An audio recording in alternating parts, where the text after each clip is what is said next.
Yo, what's good with you? Back in black with another Enlisted video. If you guys are new to the channel and you love shooting games just like me, make sure you aim for that like button and shoot that subscribe button as well. It'll help you find better teammates and improve skill-based matchmaking. At least I hope so. In this video, we're going to be comparing both BR5 machine guns for the Red Army and Enlisted to see which of them is the best for you in your particular playstyle. Coming up first, we're going to be taking a look at the RD-44 machine gun, which according to Enlisted was an experimental model for a new line of light machine guns being created for the Red Army. If you've been playing shooting games for a while, you should have an inclination of what this gun ended up being as a final evolution, hinted at not only by the name but also by the silhouette of the gun. RD-44 eventually gives way to the RPD. Think of it as the caterpillar, whereas the RPD is the butterfly. But aside from all that, we're going to be getting a lowest damage in the tier at 9 flat, and out to 100 meters that'll drop down to 7.2, which is going to be calling for a 2 to 3 hit kill usually. This is surprising because 1, that's below the killing threshold, and 2, because most machine guns in the game usually come in at 12 flat for the damage, so definitely an outlier in that respect. But for the bullet velocity, we're also getting a lowest in the tier stat at 720 meters per second. Not that that's bad, but again, we typically see a stat of 815 meters per second, so that will have a slight effect on your long range performance, and specifically how much you may need to lead horizontally moving targets. Don't worry though, because even if you miss a few of those shots, the gun is sending bullets down range at a tier fastest, 750 rounds per minute, so it won't take you too much time to make an adjustment if you have good aim, that is. Honestly, you better make sure you have good aim, because once you have to reload, you're going to be out of the fight for a whole 6 seconds flat, which is despicable to say the least. I highly recommend doing alternate reloads whenever you can to cut down on that as much as possible if you ever find yourself in a situation with downtime, especially so if you have less than 20 bullets left in the belt. Shot deviation is coming in at a tier worst 40, which further impacts your long range performance, but what you won't believe is that we're getting a totally not biased 50% recoil control percentage, which helps your recoil so immensely that it can seem like you have cheats enabled to a brand new player unknowingly thrown into a BR5 match because they put on one piece of BR5 gear without knowing how the game works. But all jokes aside, the only other machine gun in the game that is even comparable to a 50% recoil control percentage is the Type 96 for Japan at a 60% recoil control, but even then that gun only has 30 rounds in the magazine, whereas the RD-44 has 100, so yeah, I guess that foregrip is really coming in handy. Speaking of which, for the actual recoil, we're getting a vertical stat of 31, which is highest in the tier, and a horizontal stat of 13, which is the lowest in the tier. Something I'd like to note is that there's a pretty decent amount of visual recoil, but most if not all of that seems to be focused on the base of the gun rather than on the iron sights, which is very convenient if you just focus on that portion of the gun, which you should be anyways whenever you're actually aiming and shooting at somebody. Speaking of that, I'd like to add that these iron sights are very good, top tier I'd say, for a machine gun, and immensely better than any LMG you had before you got the BR5 for the Russians. This gun was designed to be lighter and more ergonomic than the DP series, and as such we are getting a lightest weight in the tier at 7.4 kilograms.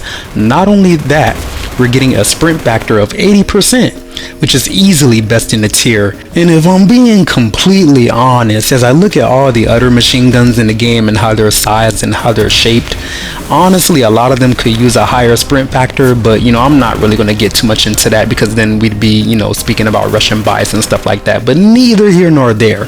Last thing I did want to mention for this machine gun is a little quirky feature, and don't quote me on this because it's not 100% confirmed, at least I can't confirm it, but I did see on Reddit that this gun literally gets no spread penalty when you're moving and shooting and aiming at the same time, so that is something that I would definitely keep in mind as well for the more mobile players out there.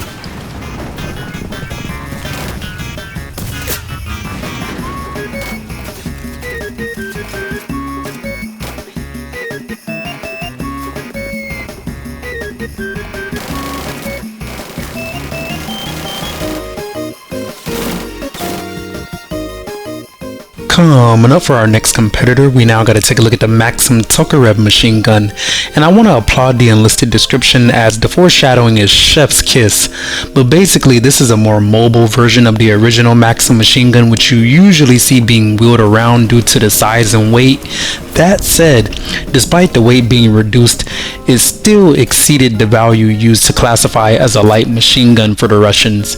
So I guess if we're being completely real, honestly this gun should be classified as a medium machine gun.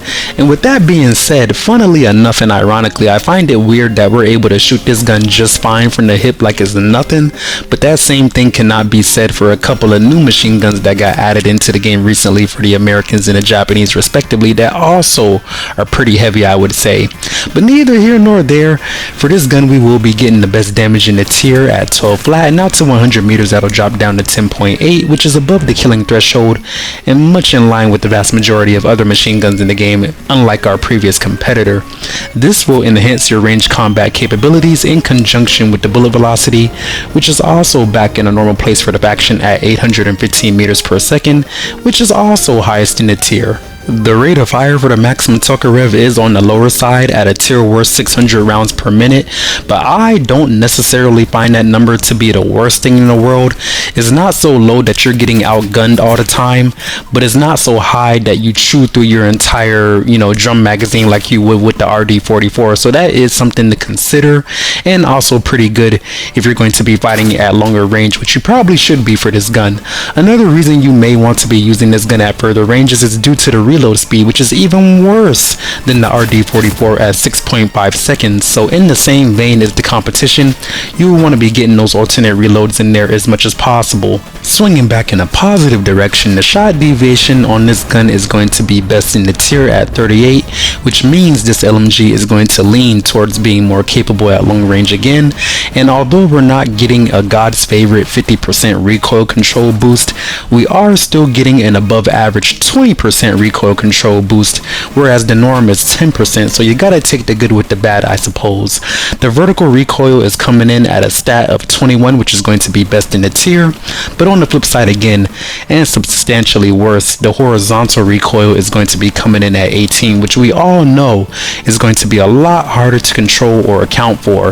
It has the same thing going on with the visual recoil, where more so the base of the gun is moving around in comparison to the iron sights, and again, that is very good, but I'd be remiss if I didn't mention how this gun has a lot more zigzagging on the recoil pattern, alluding to that higher horizontal recoil stat.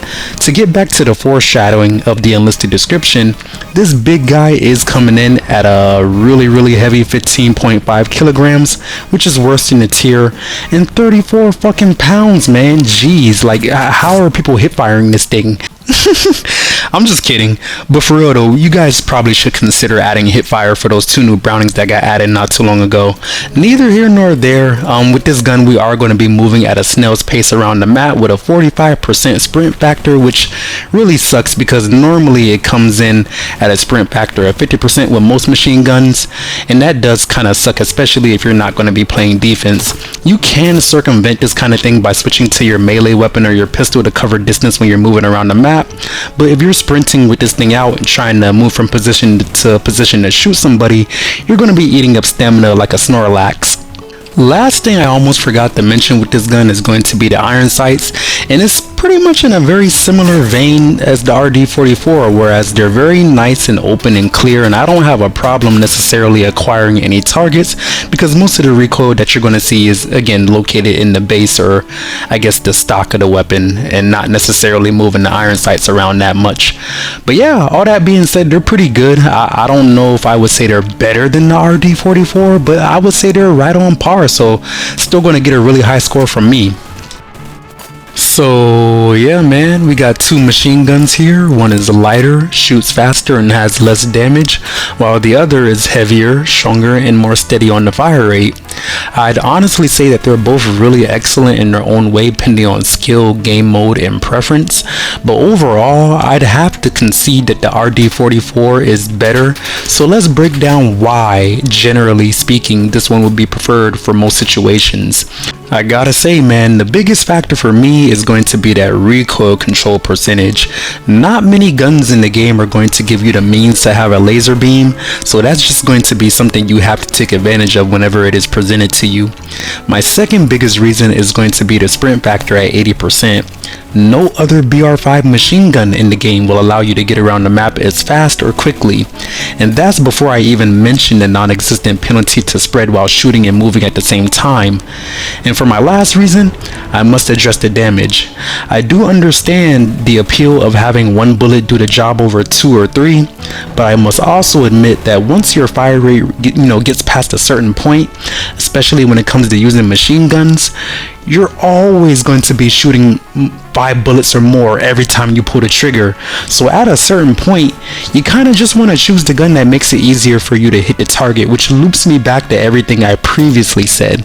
That, and when you look at both guns side by side, you can easily say that the RD44 is more versatile for offense or defense situations, or for a mixture of all ranges of combat. So for that reason, the RPD precursor is going to be going home with the gold today. But yeah, with all that being said, I do want to know, what do you guys think?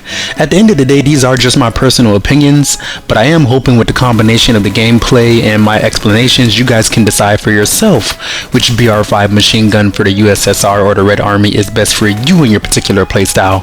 If you guys enjoyed or found anything I said insightful or useful, don't forget to aim for that like button and shoot that subscribe button as well. It'll help you find better teammates and improve your skill-based matchmaking. And yeah, if you guys know anybody who's playing BR5 Russia as well, don't forget to share this video with them, or maybe they're getting into BR5 soon and BR4, whatever the case may be. Just share it with your friends. And yeah, I do appreciate you guys very much for watching, and I hope you have a lovely rest of your day. Black Guy out.